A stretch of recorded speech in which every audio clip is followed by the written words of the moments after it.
Hello, this is Liz. Welcome to my little urban homestead.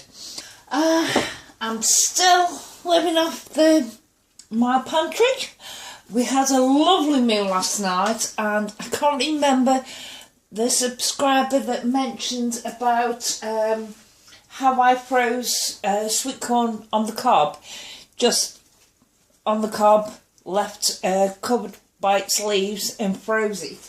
We had that last night and it was lovely.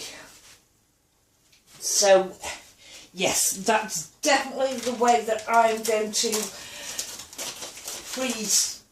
be able to freeze corn on the cob, because it's brilliant. This bacon came out of the freezer, so it needs cooking up. So I'm going to do, I need feeding at night, ladies on late shifts. I'm going to cook myself a bacon and egg sandwich, or bacon and egg butty. I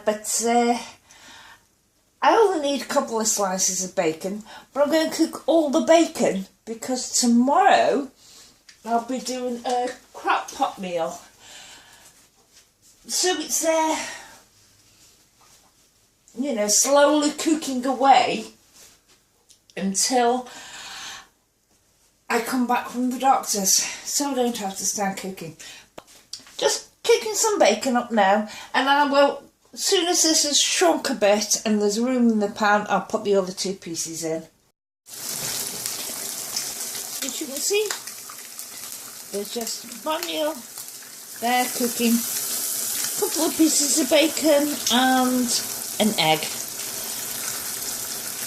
And that is going to go on a sandwich, because we went shopping yesterday and got me some tiger bread. Now that's a simple, quick, easy meal for me, but while the pan's got some oil in it and it's hot and I know what I'm cooking tomorrow, I've got oxtails here. And while I've been waiting for the bacon to finish cooking, I've chopped up an onion. I've put the other 2 rashers of bacon, which are part cooked as well, to help get a bit of fat out of them. And they will be going in with the ox heart tomorrow.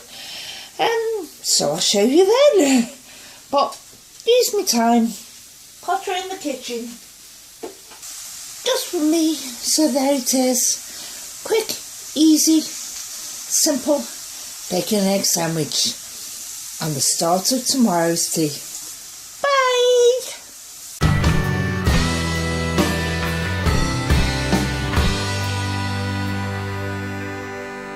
It's a